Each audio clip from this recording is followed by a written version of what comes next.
दर्पहारी बाबा बाबा सभी का घमंड चूर चूर कर देते हैं।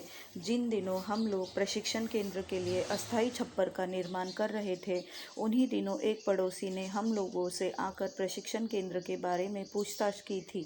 वे स्थानीय प्रशासन में किसी अच्छे पद पर कार्यरत थे और संभवतः इसीलिए घमंडी भी थे।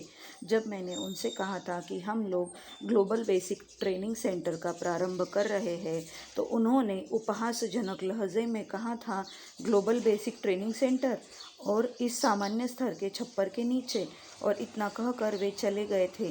जबकि एक और पड़ोसी थे जो कि अकाउंटेंट थे, वे हम लोगों से बड़ी नम्रता से मिले थे। उन्हें हमारे कार्य से सहानुभूति भी थी और जब तक हम लोगों ने पानी की व्यवस्था नहीं की, तब तक वे हमारे लिए पानी की व्यवस्था करते रहे। अब जबकि हमारे प्रशिक्षण केंद्र का कामकाज अपनी चरम सीमा पर था, सारी दुनिया से प्रशिक्षार्थी आ रहे थे।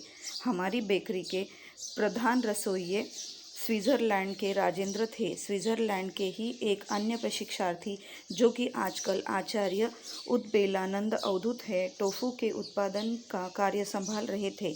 इटली के एक कार्यकर्ता विभूति प्रिंटिंग प्रेस चला रहे थे। प्रशिक्षण केंद्र के आगे हम लोगों ने भव्य अतिथि गृहों का निर्माण कर लिया था, जहां देश विदेश के पर्यटक आकर ठहरा करते थे। तो वह अहंकारी पड़ोसी यह सब देखकर बहुत सकपकाया सा रहता था।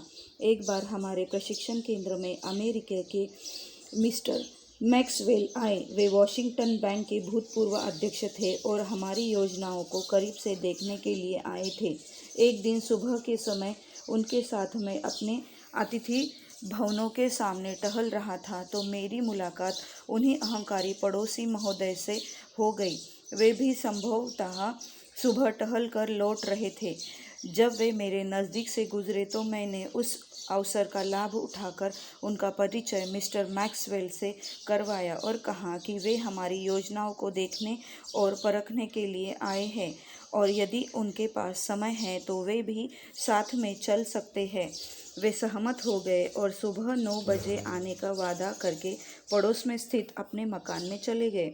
नियत समय पर वे आए और उन्होंने बड़ी खुशी से हमारे सारे प्रोजेक्ट्स को देखा और आश्चर्यचकित होकर बोले, एक छोटी सी कुटिया से प्रारंभ करके आपने देखते ही देखते इतना विशाल संस्थान का निर्माण कर लिया। आखिर आपने ये सब कैसे किया?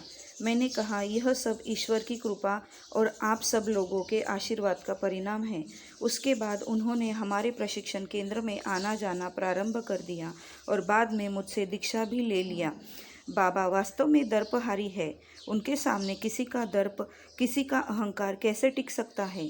एक प्रभात संगीत में उन्होंने कहा है, हे ईश्वर, तुमने देवताओं का अहंकार भी समाप्त कर दिया है, तो मनुष्य का अहंकार तुम्हारे सामने कैसे टिक सकता है?